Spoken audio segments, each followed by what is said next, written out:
तो वो कहने लगी, नहीं, मेरे स्टाफ मेंबर के यहाँ एक फंक्शन है, इसलिए अगर मैंने तुम्हारे साथ चाय पी ली तो फिर वहां पर कुछ नहीं खा पी सकूंगी। इसके बाद इन्होंने बड़े को मेज पर रखा और फिर मेरे सामने बैठने के बजाय अपनी एक टांग मेज पर रखकर खड़ी हो गई और मुझसे मुखातिब होकर कहने लगी, अच्छा एक बात तो बताओ। तो मैंने सर उठाकर उनकी तरफ देखा तो एक पाँव मेज पर होने की वजह से इनकी कमीज घुटनों पर पड़ी थी, जिसकी वजह से इनके पजामे से इनकी रानें साफ नजर आ रही थी। मैंने एक नजर इनकी तरफ देखा और फिर कहने लगा, जी मैडम। तो आगे से वो कहने लगी, आसिया के साथ तुम्हारा क्या ताल्लुक है? मैडम की बात सुनकर मैं गड़बड़ा गया। इनसे बोला कि वो जी मेरी बड़ी बहन है। तो वो एकदम कड़क आवाज में बोली, शायद तुम भूल रहे हो कि आसिया मेरी फर्स्ट कजन है और मैं इसके सारे खानदान को जानती हूँ। तो ऐसे में तुम इसके भाई कहाँ से निकल आए? तो इस पर मैंने जल्दी से कहा, वो सगी नहीं है जी, बस ऐसे ही बनी हुई है। तब वो बड़े जलाल से कहने लगी, जहां तक आसिया को मैं जानती हूँ तो वो एक मगरूर और अपने काम से काम रखने वाली औरत है, जिसके पास इतना टाइम कहाँ से आ गया कि वो तुम जैसे चिकने को अपने भाई बनाती फिरे। ये कहते हुए वो मेरी तरफ झुक गई। मैडम के इस तरह झुकने की वजह से वो मेरे और नजदीक आ गई। इनके करीब होने की वजह से मैंने इनके पजामे में से एक झलक देख ली। पजामा टाइट होने की वजह से इनकी लकीर वाज़िह नजर आ रही थी और इसकी खुशबू सूंघकर मुझे नशा सा होने लगा था। हाँ, तो मेरी तरफ झुकते ही मैडम ने मुझे बालों से पकड़ा और एक गाली देते हुए बोली, मेरे सामने झूठ बोलते हो। फिर फनकारते हुए कहने लगी, शायद तुमको मालूम नहीं कि दारुल अमान में एक से बढ़कर एक हराफा औरत होती है, लेकिन मजाल है कि मेरे सामने चूं भी कर जाए। फिर दांत पीसते हुए बोली, और मुझसे बात करते हुए उनकी जान जाती है। और एक तुम कल के छोकरे होकर मेरे सामने झूठ बोल रहे हो। फिर कहने लगी, आसिया ने कल से फोन करके मेरी मत मारी हुई है कि माहिर आए तो उसका ख्याल रखना, माहिर को कोई तकलीफ नहीं होनी चाहिए, वगैरह वगैरह। इसके लहजे से तुम्हारे लिए जो प्यार छलक रहा था वो बहन भाई वाला तो हरगिज नहीं हो सकता। वो दोबारा से नीचे झुकी और मुझे बालों से पकड़कर ऊपर उठाया। मैं इसी लम्हे पंखे की तेज हवा का नशा आवर इतर भी साथ ले आई। वो मैंने मैडम से निकलने वाले स्ट्रॉन्ग महक आंखें बंद करके अंदर उतार ली। मेरी इस हरकत से तजर्बाकार मैडम समझ गई कि ये मरीज महक है, लेकिन शो नहीं किया और भी फनकारते हुए कहने लगी, सच बताओ वरना इस इफ्फत को ऐसी पट्टी पढ़ाऊंगी कि तुम क्या तुम्हारा सारा खानदान जेल में सड़ता रहेगा। मैडम के मुंह से इफ्फत का नाम सुनकर सारा नशा हिरन हो गया और सोचने लगा कि अगर इसने ऐसा कर दिया तो। मैडम की धमकी काम कर गई और मैं इसकी तरफ देखते हुए बोला, प्लीज ऐसा ना कीजिएगा। तो वो कहने लगी, नहीं करूंगी, बल्कि उल्टा तुम्हारी हर मुमकिन मदद करूंगी अगर तुम मुझे सच बता दोगे तो। और साथ ही अपनी लंबी कमीज को ऊपर उठाकर अपने चेहरे पर लगे सीने को समेटते हुए बोली, उफ गर्मी कितनी है। जैसे ही मैडम ने अपनी कमीज को ऊपर किया तो मेरी नजर इन पर जा पड़ी। फिर मैं मस्त हो गया और एक लंबी सांस ली। मेरे इस तरह सांस लेने से वो जल तड़ंग सी हंसी और कहने लगी, लगता है कि महक कुछ ज्यादा ही पसंद आ गई है। तो मैंने इनकी तरफ देखते हुए कहा, ना ऐसी तो कोई बात नहीं है जी। और एक बार फिर एक लंबी सांस ली। ये देखकर वो हंसकर कहने लगी, अच्छा ये बताओ मेरी वाली की महक अच्छी है या तुम्हारी आसिया की? इनकी बात सुनकर मैं गड़बड़ा गया और अनजान बनते हुए बोला, कौन सी महक जी? मेरी बात सुनकर इन्होंने मुझे बालों से पकड़ा और मेरी नाक को अपने करीब लाकर बोली, ये वाली महक। और फिर जैसे ही मैंने अपनी नाक को थोड़ा आगे किया तो उन्होंने फौरन ही मेरे सर को पीछे धकेला और कहने लगी, हाँ अब बोल। तो मैंने दस्ती जवाब देते हुए कहा कि आपकी महक बहुत स्ट्रांग है। तो वो कहने लगी, तो गोया कि आसिया की महक मेरे मुकाबले में स्ट्रांग नहीं है।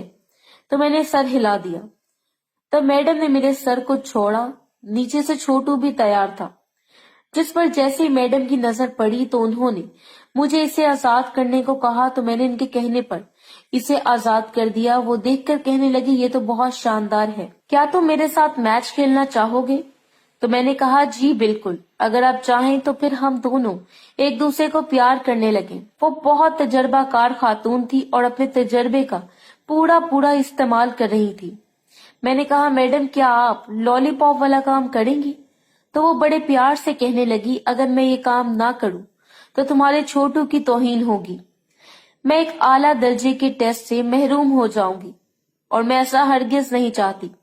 और साथ मुझे सोफे पर बैठने को कहा और खुद घुटनों के बल चलती हुई मेरे पास आ गई और लॉलीपॉप वाला काम करने लगी। इस जालिम मैडम ने पता नहीं किस किस को पागल बनाया होगा। मैडम इस काम की बहुत माहिर खिलाड़ी थी। उनके काम करने से मैं झूम उठा और अपने आप को सातवें आसमान पर महसूस करने लगा।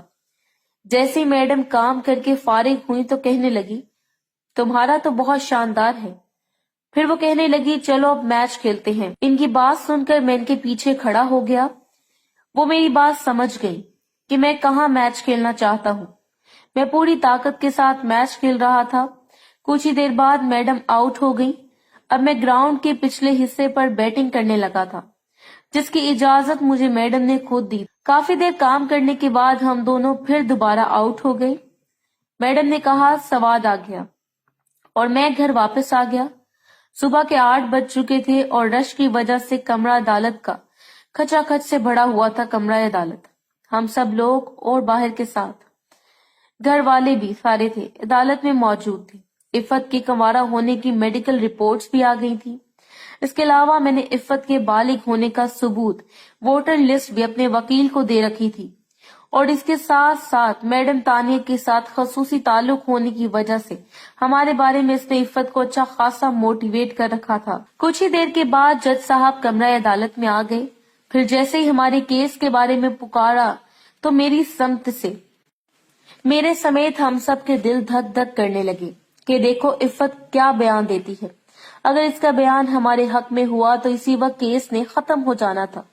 और अगर ये सोचते ही मुझे एक झुरझुरी सी आ गई और मैं इससे आगे ना सोच सका।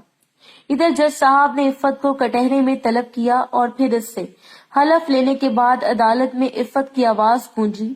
वो कह रही थी कि जनाब मैं एक आकिल और बालिग लड़की हूँ और अपनी मर्जी से जुल्फी के साथ गई थी, जिसकी वजह से मेरे वालिदैन ने जुल्फी और इसके घर वालों पर नाजायज पर्चा कटवा दिया। घर से जाने की वजह से मेरे घर वालों की मुझ पर नाजायज पाबंदियां थी।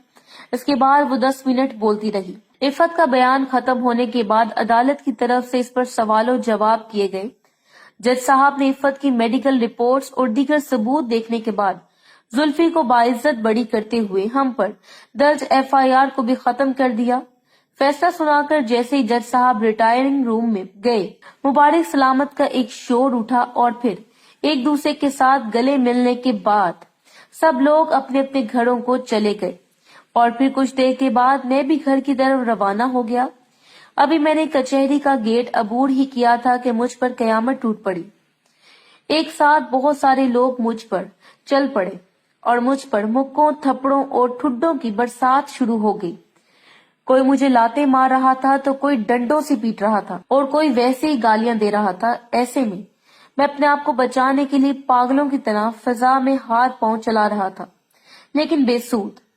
ऐसे में अचानक ही एक जोरदार डंडा मेरे सर पर आ लगा, जिसकी वजह से मेरा सर घूम गया और मैं चकरा कर जमीन पर गिर गया। और जमीन पर गिरते इन्होंने मुझ पर ठुड्डे बरसाने शुरू कर दिए। इस वक्त मेरे अंग अंग से दर्द फूट रहा था और मेरे नाक मुंह से खून रस रहा था। मैं जो पहले ही नींद बेहोश सा था, इन ठुड्डों और लातों को मजीद बर्दाश्त ना कर सका और फिर आहिस्ता आहिस्ता मेरी आंखें बंद होती चली गई।